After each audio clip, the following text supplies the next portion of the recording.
Bom,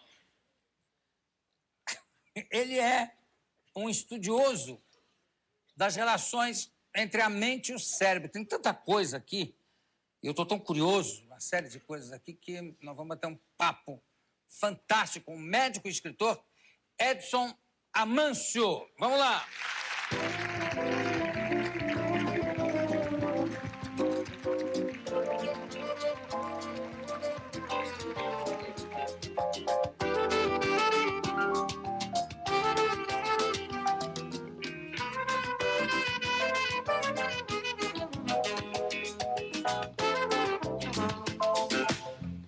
Tá aqui, ó, Edson Amâncio, o homem que fazia chover e outras histórias inventadas pela mente, editora Barcarola. Tá aqui? Tá dando para ver, Julinho? Editora Barcarola. Como é que surgiu a ideia desse livro, Edson? Então, Ju, esse livro eu comecei há 5 anos atrás, e a ideia inicial, quando eu comecei a fazer o livro, eu estava pensando nos alunos da Faculdade de Medicina, que eu sou professor. Você é professor de medicina. De medicina? De medicina. Especificamente de que? Neurologia. Neurologia. Neurologia. E as histórias eram muito interessantes, os alunos se empolgaram muito e eu fui fazendo anotações. A partir daí eu achei que os casos tinham um apelo maior do que para médicos ou estudantes. Então eu resolvi contar essas histórias todas sem deixar de perder o cunho científico. Mas numa linguagem acessível. Acessível, exatamente. Foi essa a ideia. Por exemplo, você fala em hereditariedade e o papel ou a importância da hereditariedade em nosso comportamento. É grande? Exato. Essa história ela já foi assim, amplamente difundida em trabalhos científicos. Existe um estudo muito grande feito nos Estados Unidos, os gêmeos de Minnesota. Eles estudaram mais de 2.000 pares de genes, de gêmeos, idênticos, e a partir desse estudo não há dúvida nenhuma da importância da genética no comportamento. É óbvio que eu diria para você, assim, a coisa gira em torno de 50%. O ambiente não tem como ser ignorado. Sim. O que acontece na periferia, na vida da pessoa, é importante para determinar o rumo do jeito que ela vai ser no seu comportamento. Por exemplo, se você botar um gêmeo sendo criado numa favela ou em Cidade de Deus, enfim, em condições precárias, e o outro sendo criado numa mansão do Morumbi, o comportamento dos dois tende a ser igual, pelo menos em 50%? Eu diria que com uma diferença tão grande de ambiente, o comportamento deles, eu acho que não vai ser identificado em algum momento como parecidos. Então, com isso eu estou querendo o quê? Valorizar o ambiente também. Quer dizer, o ambiente também é importante. É muito importante. Sim. Então, não é determinante. Porque tem uma pesquisa também feita com os passarinhos que tem, se não me engano, na Inglaterra, e que eles furam a tampinha da garrafa de leite e bebem leite naquela... Bebem leite furando aquela tampinha. E isso não foi ensinado nem através de gerações, e é um comportamento genético, quer dizer, entra geração, sai geração, continuam a fazer essa mesma coisa. Mudaram as tampinhas, eles vêm e continuam bicando ali. João, com certeza há comportamentos complexos que são herdados. Você falou do passarinho. Existe uma história bem conhecida. Alguns pássaros fazem o ninho em lugar acessível aos predadores. Quando a mãe ou o pai, o macho ou a fêmea, vê aproximar um predador e a ninhada está cheia, ele sai do ninho, simula uma mutilação, faz com que a asa estivesse quebrada, fica mancando ali perto e atrai a atenção do predador para longe do ninho. Quando o predador vai atrás achando que é presa fácil, ele levanta voo. Com isso, ele afasta o predador da ninhada. E consegue escapar do predador? Isso é comportamento genético. Muitas vezes consegue. Às vezes, isso é usado como exemplo para mostrar um exemplo da doação da própria vida ou de algum sofrimento em prol do outro, né? Então, isso é um comportamento genético. O pelicano faz muito isso também, né? Pode estar com fome, mas... em relação ao pelicano, se ele abandona a própria comida para alimentar o outro. Vai pegar, deixa os filhotes primeiro comerem para comer o que sobrar. Exatamente. Então, esse é um exemplo clássico da biologia para estudar esse tipo de comportamento. E o comportamento mágico que nós temos muito dele, talvez sejam coisas criadas aos 8, quando o nosso pensamento mágico é muito maior do que o racional, e que o Skinner demonstra através dos pombos, quando o pombo levanta uma asa, ele dá milho, e aí, quando não levanta a asa, ele não dá, até que o pombo acha que ele é que provoca a chegada do milho cada vez que ele mexe a asa. Né? Exatamente. O ser humano também acaba se comportando, às vezes, dessa mesma forma? Por habituação, não é? Esse é um comportamento por habituação. Com certeza comporta, não tem dúvida nenhuma disso. O ser humano, em determinadas situações, ele acomoda com aquilo acontecendo e passa a incorporar aquele comportamento. O detalhe é o seguinte, esse comportamento nunca é transmitido à prole. É comportamento aprendido e não é transmitido. Quais são os gênios que apresentaram patologias e são gênios em função dessas patologias ou não tem nada a ver uma coisa com a outra? Vamos pegar o exemplo do Mozart, que parece que tinha certeza que morreria cedo, porque ele fez uma obra gigantesca até 30 e poucos anos. Né? Ele sofria de quê? Então, o Mozart é um exemplo que eu cito no livro. Ele tinha a síndrome de Tourette, Gilles de la Tourette. Ele tinha Tourette? E não tinha um tumor no cérebro também, não? Não, né? não tinha. Nunca foi demonstrado isso. Morreu jovem, mas de outras causas, provavelmente de tuberculose, que naquela época era muito comum, não é? E qual era a turetada dele? Qual era o hábito? Ele tinha várias coisas, porque o tourético, ele fala palavrão, ele tem tiques, geralmente são da cintura para cima, né? Faz careta, balança o ombro, põe a língua para fora, pisca. Tem ecolalia também, né? Tem ecolalia. E o grande problema na questão vocal, além dele serem tique, como se estivesse latindo, miando, o Mozart miava muito. Tem cartas da mulher dele próprio, o pai para ele, demonstrando isso. Eu comento isso no livro. E sem se dar conta? Ele se dá conta, mas é compulsivo, exatamente.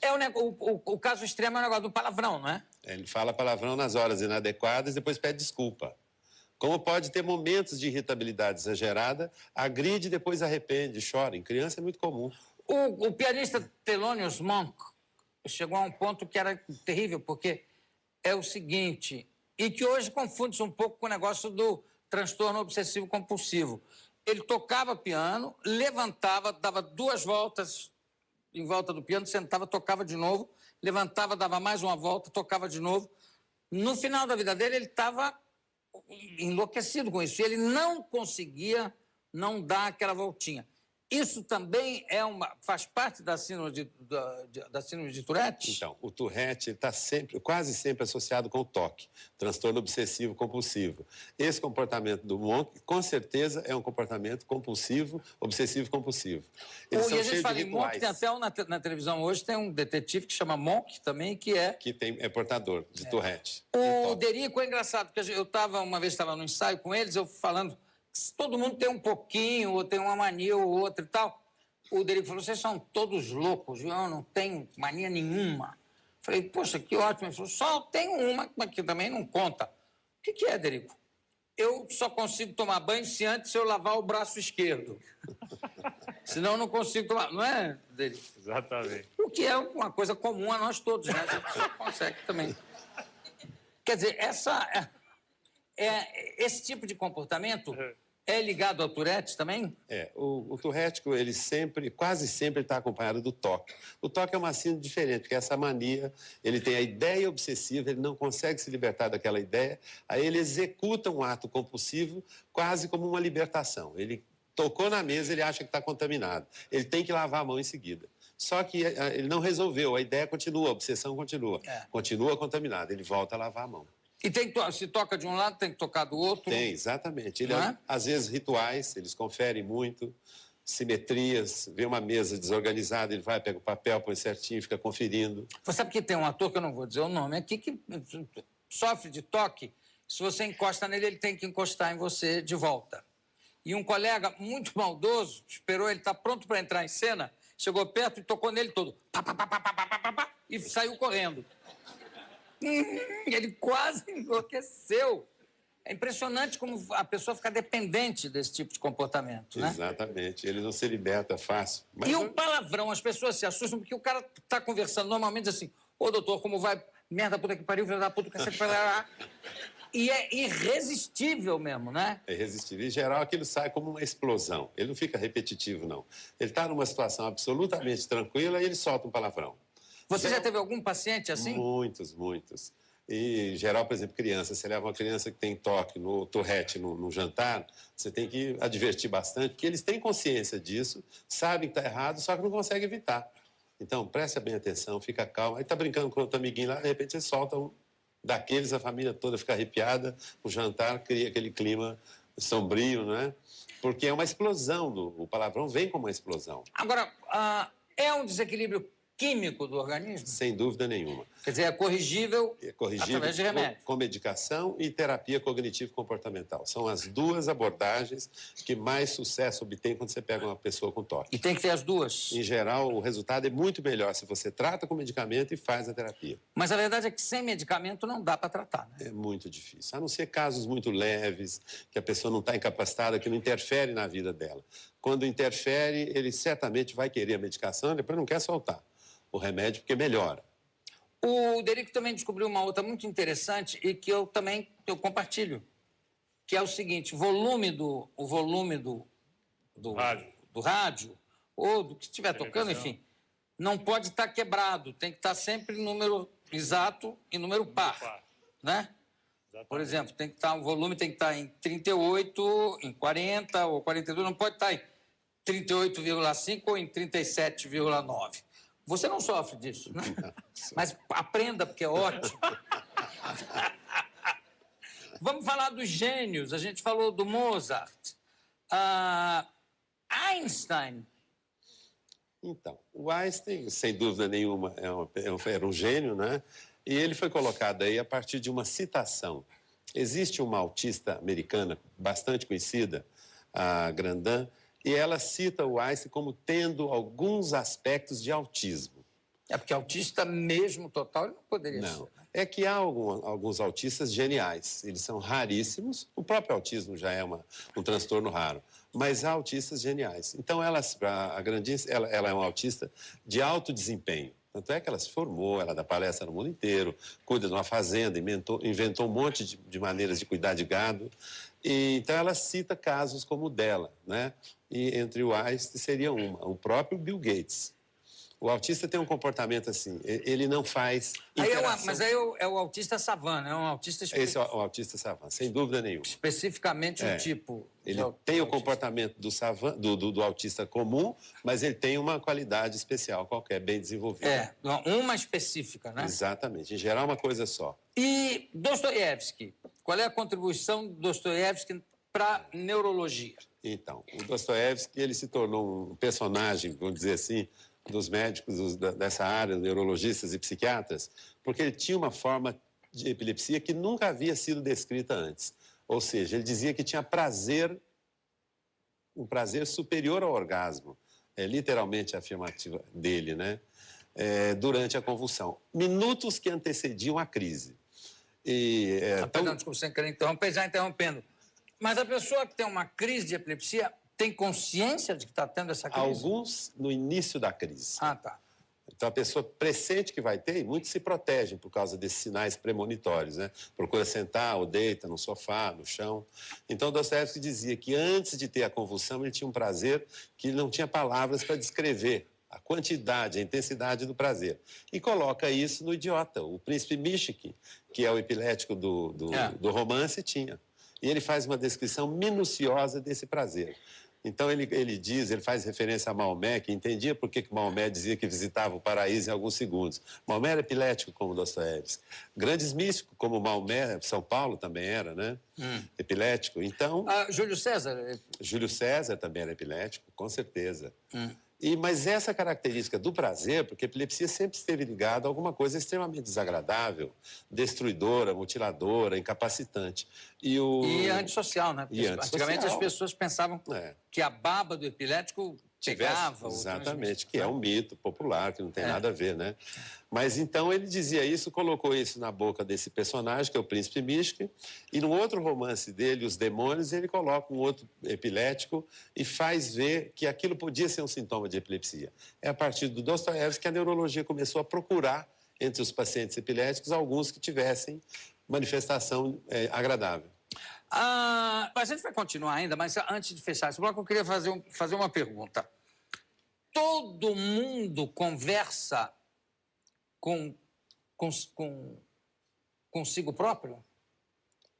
Todo mundo tem diálogos no cérebro? Eu acredito que a maioria das pessoas tem. Eu comigo mesmo? Eu acredito que a maioria das pessoas tem e imagino que isso é feito de uma forma muito produtiva quando a pessoa faz isso em termos de oração. E nós estamos... Não, mas aí é uma coisa consciente, em termos de oração. Consciente. Mas eu digo, por exemplo, você quando está sozinho no seu carro, vai guiando, você não pondera com você mesmo uma série de coisas? Eu acho que muita gente pondera. Não, estou perguntando você especificamente. Eu certeza absoluta. Pondero e muito. Eu também pondero muito e eu sempre tenho razão. Isso é que eu acho muito bom. E a gente leva a fama de desligado, viu? Olha, que interessante. Outro dia, minha filha, a pequena de 10 anos, que está ali, a Juju... Cadê a Juju? Está aqui no cantinho aqui. Oi, linda. Ela falou assim para mim, pai, você nunca podia ser presidente da República, você é muito desligado. Ela falando do Lula, então mencionou isso. E eu, como assim, Juju? Pai, a gente está falando com você, você está no outro mundo. Então, eu acho que eu estou dialogando permanentemente comigo. E cria aquele cacuete de fazer hein, né? Exatamente. Que a pessoa já ouviu, mas o outro eu não ouviu ainda.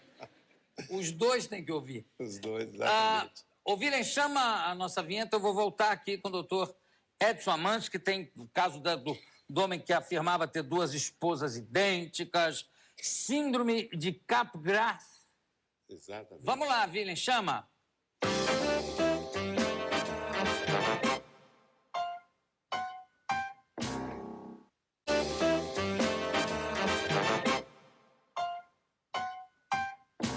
Tenho aqui ao meu lado o doutor Edson Amancio, e estamos falando, ele é um estudioso das relações entre a mente e o cérebro. E a gente terminou falando exatamente desse negócio das conversas que às vezes a gente tem com a gente, né? Aliás, no Ricardo III, que eu acabei de dirigir agora, tem um solilóquio fantástico em que ele fala com ele mesmo. Ele fala, quieto, sou eu que estou comigo. Que é uma coisa que acho que acontece com todo mundo, né? De às vezes você ponderar com você mesmo. Mas a impressão que se tem é que são 2 entidades convivendo com uma pessoa só. É verdade? É possível isso? Essa é a impressão. Ou é maluquice? Não, não é maluquice. Acontece... Não é esquizofrenia? O exagero disso é esquizofrenia. Porque Sei. o esquizofrênico conversa com ele mesmo o tempo inteiro, como se houvesse um segundo. Perfeito. Não é? Não, mas isso uma pessoa que não é esquizofrênica. Não é esquizofrenia. Perfeitamente normal. Acho que é bastante comum isso. E saudável. Agora me diga, o que eu ia perguntar? Assim, a amputação de um membro pode modificar o cérebro? É certeza absoluta que modifica, Jô. Existem trabalhos mostrando com os aparelhos de PET scan hoje, que são exames de imagem que mostram o funcionamento. Amputou a estruturação, a rede de neurônios, ela muda. Muda a ponto de você pegar uma pessoa amputada, você passa o cotonete na face, ela, opa, sentiu o cotovelo aí. Sentiu o meu polegar. Então, há uma... No rosto. Então, há uma mudança radical nas regiões. Mas o cotovelo num braço amputado, é isso? O braço amputado. Não, o cotovelo amputado. Pois é. O membro amputado. Você estimula com um algodão o rosto, o paciente refere. Estou sentindo você tocar minha perna, meu dedo amputado, o pé amputado. Então, houve uma reestruturação dos neurônios no córtex cerebral. Por isso é que, às vezes, há queixas de dores fantasmas, de membros amputados, etc. Ainda Para evitar isso é que o cérebro se reorganiza? Ele se reorganiza, a gente não compreende, até hoje, definitivamente, a questão da dor fantasma e do membro fantasma. Mas é evidente que acontece isso com a maioria absoluta dos amputados traumáticos. Sim. A pessoa que sofreu amputação agora. Eu, por exemplo, viajei para a Índia, vi muito paciente com hanseníase, aqueles leprosários. Nunca nenhum leproso falou para mim, não sabia nem o que era membro fantasma. Porque à medida que ele vai perdendo o membro pela doença devagar, ele vai reestruturando a imagem corporal dele, ele acostuma. Sim. Criança recém-nascido, criança pequena, o membro fantasma também é muito raro. É como se ele ainda não tivesse amadurecido a imagem que ele tem dele mesmo. Entendi. Então, agora, quando a pessoa retira um seio numa cirurgia ou perde um braço num acidente, ele tem fantasma. Vamos ver uma fotografia aí no telão de uma ilustração do livro? Você solta, por favor. Aqui não, bom, de lá não está dando. Ah, aqui tá dando para ver melhor, Edson. Ah, exato. Pode levantar, olha aí. Então. Aqui é exatamente... Aquele primeira imagem, número 1, que aparece o membro inteiro, ele está pontilhado, ilustrando que ali é um membro fantasma. A amputação foi no coto lá. E, com o passar do tempo, o fantasma vai encolhendo. Esse processo ele vai encolhendo, finalmente ele fica com a mão ou os dedos de pendurado no coto, até desaparecer. Em geral, 2 anos depois, desaparece. Então, esse processo, que é conhecido como telescopagem, ele é bastante comum. O fantasma não desaparece do dia para a noite, ele vai encolhendo. Então, esse é o processo que desaparece a maior parte dos fantasmas. Agora, tem pessoas, por exemplo, né, recém-amputados de uma perna, que acordam e levantam da cama e caem no chão porque vão botar o pé. A impressão do membro fantasma é absolutamente real. Ele vai e cai no chão, exatamente. É tão real que o pessoal da reabilitação, os fisioterapeutas, eles usam o fantasma para elaborar a prótese. E o paciente às vezes reclama, não, está muito curta, está me machucando o fantasma. Isso. Então ele vai usando a presença do fantasma para adaptar a prótese direitinho.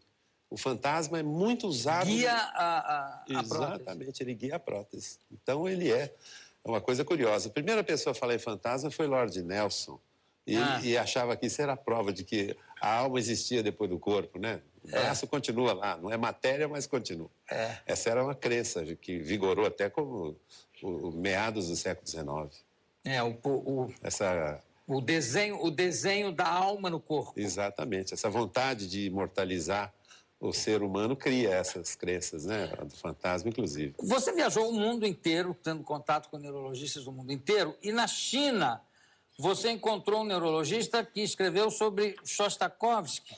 Então, e o que ele especulava? Então, o Dr. Wang é uma história curiosa. Na verdade, eu viajei à Índia, eu não fui à China, mas o que aconteceu com o Wang é o seguinte: o Oliver Sacks cita no livro dele, O Homem que Confundiu Sua Mulher com o Chapéu, que esse neurologista chinês teria escrito um artigo numa revista dizendo que o Shostakovich tinha uma forma de epilepsia musicogênica. Ou seja, o que é isso? Que ele era genial e havia criado a 7ª Sinfonia dele, a Leningrado, em função de um estilhaço de granada encravado no lobo temporal dele durante a Segunda Guerra Mundial. Shostakovich foi bombeiro na época da Segunda Guerra Mundial, né? Ele já era um compositor famoso e foi bombeiro, e então participou ativamente da guerra.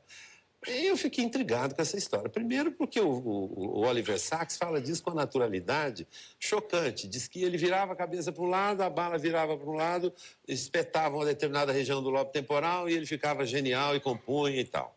E eu não acreditei nada disso. Embora o lobo temporal seja conhecido como o lobo da criação e da música, foi um estreitamento muito... reduziu demais. Aí eu localizei o Wang e eu perguntei para ele, mas você falou isso? Ele levou um susto, foi por e-mail.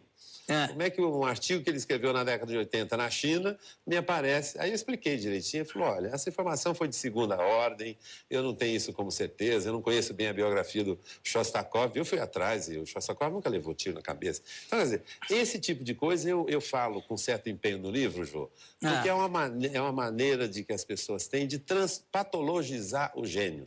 Dizer que o cara é gênio porque é maluco. Não, Dostoiévski escreveu essa obra maravilhosa, apesar de ser epilético. A epilepsia é uma situação degradante. O Van Gogh era um extraordinário pintor, apesar de ser maluco. Apesar disso, não por causa disso. Então, esse é o tema que eu abordo em alguns capítulos, quando eu falo de alguns gênios. É assim, como é que um cara desse vai escrever 30 livros, sei quantos romances, os melhores talvez já escritos, e porque ele era epilético? Então, se fosse verdade isso, nós teríamos que erigir um monumento à epilepsia, você concorda? Não, e como é que ficam os escritores, por exemplo, que não são epiléticos ou não são malucos? Exatamente, não tem nada a ver. Isso é mitologia. Então, o que é extraordinário neles é que são geniais, apesar de ter doença incapacitante. Isso sim. Esse é o ponto. O Folia 2, o que é exatamente o Folia 2? O Folia D é que os franceses chamam loucura a dois, né? Isso é uma coisa extremamente rara, mesmo entre psiquiatras e grandes serviços. É o sujeito que convive intimamente com um louco, um psicótico, E essa convivência muito estreita, ele acaba tendo sintomas da doença sem que ele tivesse a doença. Então, por isso que os franceses chamam loucura a dois. Né? Os americanos mudaram, isso hoje tem outro nome, né? O transtorno psicótico compartilhado. Então, você é normal, convive, ou mulher, ou filho, mãe e filho, o caso que eu descrevi é mãe e filha. Né? A moça era epilética, além de epilética, era uma esquizofrênica grave e delirava o tempo inteiro e passaram a viver só os dois naquela casa a vida inteira. Um belo dia eu fui visitar e eu percebi que o diálogo da mãe estava alterado. Eu comecei a prestar atenção e vi que ela estava completamente louca, com sintomas muito parecidos com a filha.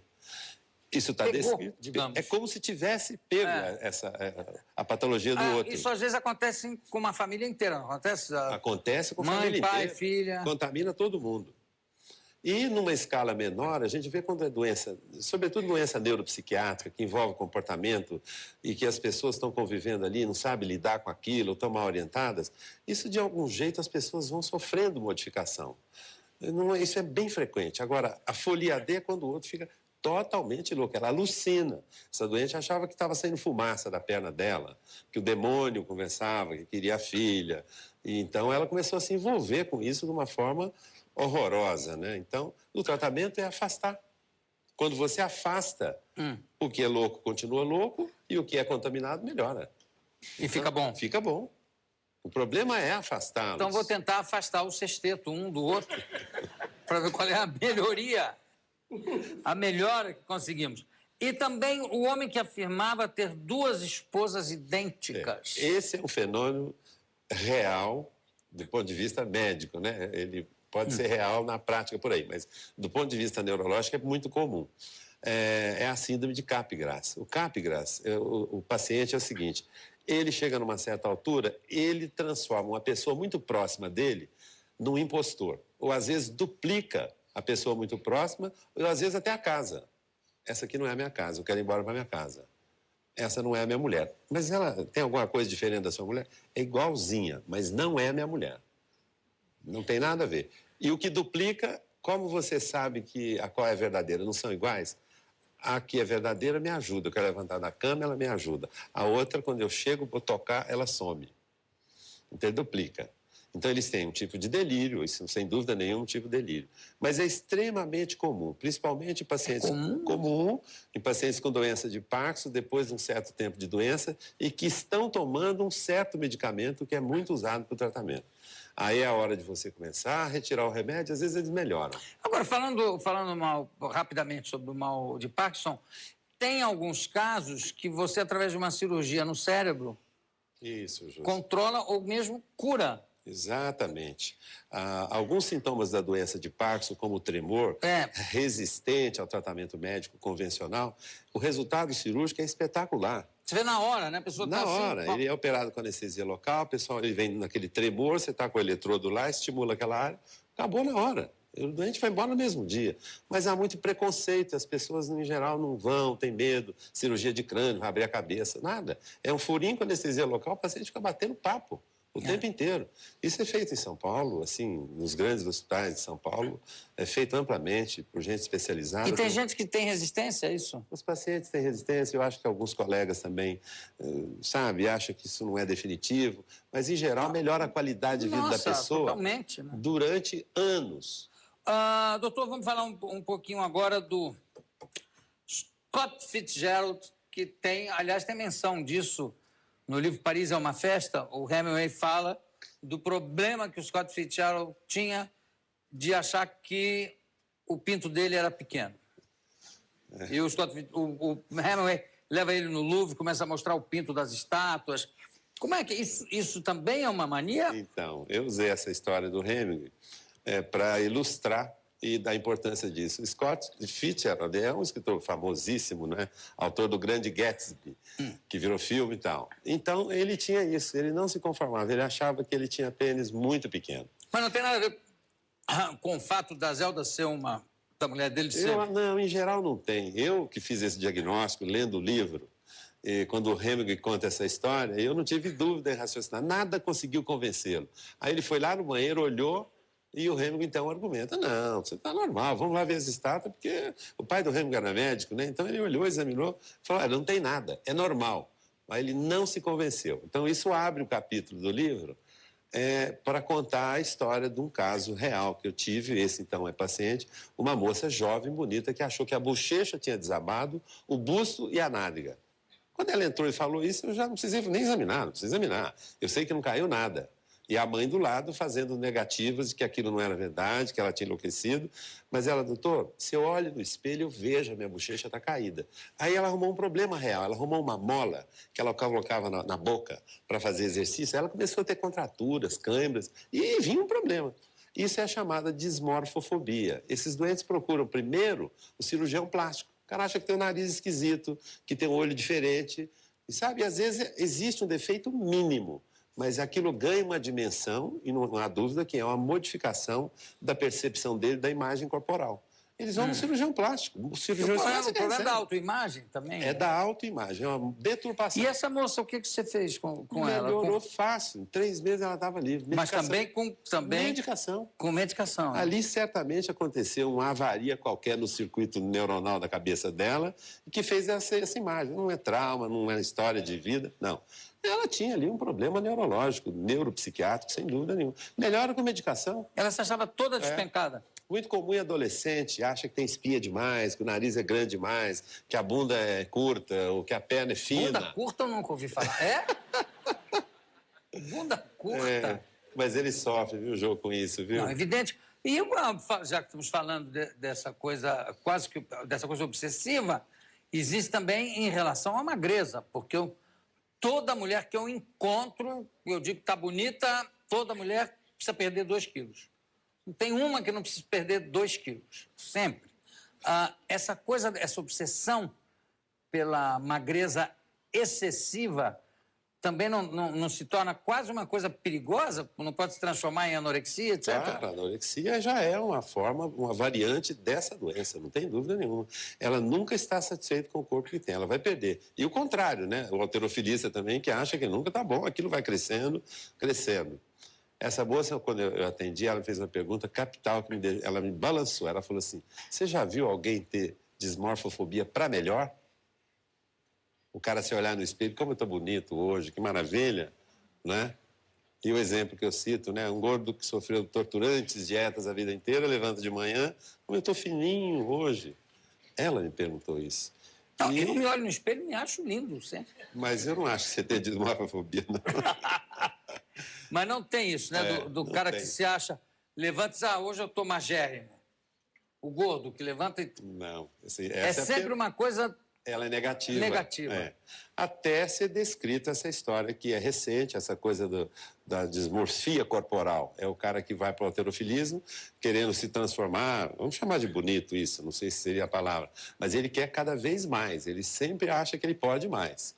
Então já é uma certa deformidade desse conceito, né? Mas radical assim. Não sei, porque é o contrário do que leva à anorexia, né? Exatamente, é o oposto. Ele quer estar cada vez melhor e nunca está satisfeito com aquela imagem. Bom, e quem era o homem que fazia chover, que dá título ao seu livro? Então, eu acho que esse é um dos casos mais interessantes. Assim, isso é bastante comum também. Estão descritos, Jô, porque isso é um paciente epilético, em geral epilético, que tem lesão no lado esquerdo do cérebro, no lobo temporal. Depois de um certo tempo, desenvolve paranoia. Esse caso é um paranoico clássico. Ele chegou numa certa altura que confidenciou-me, depois de observar atentamente em volta se não tinha microfone, escuta, parede, que ele conseguia fazer chover. Mas muito desconfiado da minha própria crença. Você não está acreditando no que eu estou falando, né? Mas eu faço chover. Então eu disse para ele, mas você, como é que você faz? Você faz algum ritual, você levanta as mãos, aí ele vira para mim e fala assim, mas você é um idiota mesmo, né? Médico não sabe nada, né? Você acha que eu vou levantar as mãos para fazer chover? Vão achar que eu sou louco. É com a força do pensamento. Então, da mesma forma, quando ele me disse, eu afasto as ondas da praia. Eu estou andando na praia, a onda vem quebrar no meu joelho, eu falo, onda vai quebrar para lá. Aí eu pergunto para ele, para dar credibilidade, para dar sequência na entrevista, né? Mas você fala assim mesmo, onda vai quebrar lá longe? Doutor, olha bem para mim, você acha que eu vou falar uma besteira dessa? É com pensamento. Se eu falar uma coisa dessa, vai me internar, vai achar que eu sou louco. É com pensamento. A Rede Globo veio me filmar. eu fazendo chover e afastando as ondas do mar. Deixei o repórter. O repórter filmou meia hora. No final, eu cheguei para ele e disse o seguinte: pode desligar essa câmera, não vai sair nada nessa câmera que você filmou. Por quê? Perguntou o repórter imaginário, né? Aí ele diz o seguinte: porque eu queimei esse filme com a força do meu pensamento. Não vai sair nada. Mas eu acredito... Por que você não pediu para ele fazer chover naquela hora? Então, aí o desafio seria uma coisa assim um pouco cruel, né? Eu acho. A não ser que chovesse. E se chover, sim, Jô? Se chove, por acaso, como é que... O que aconteceu, para terminar o nosso papo, que podia, aliás, se prolongar, mas o que aconteceu de curioso no Congresso em Nova York com o guru indiano? Então, em 2004 eu fui nesse congresso, que é da Associação Psiquiatra Americana, e aquilo é um programa desse tamanho, porque aquilo é 3 AMB, né, de médicos assistindo. E havia a palestra do Ravi Shankar.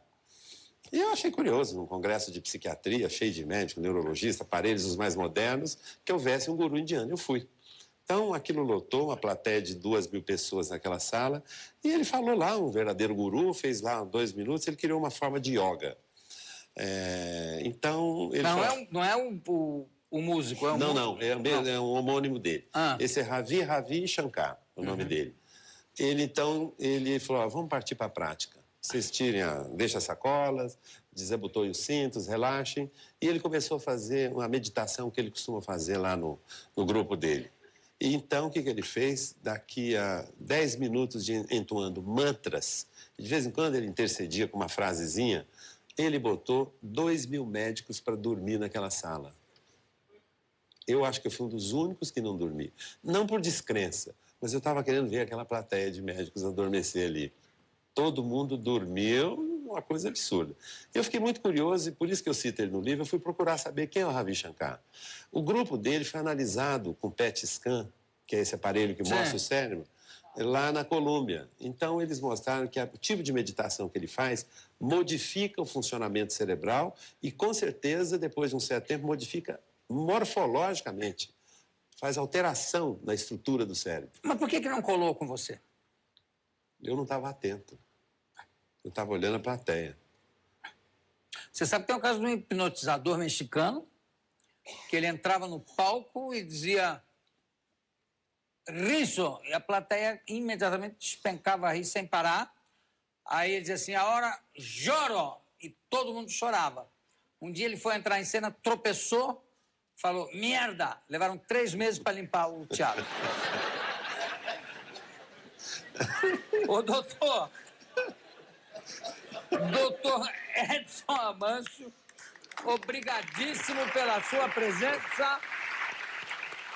Daqui a pouco a gente volta.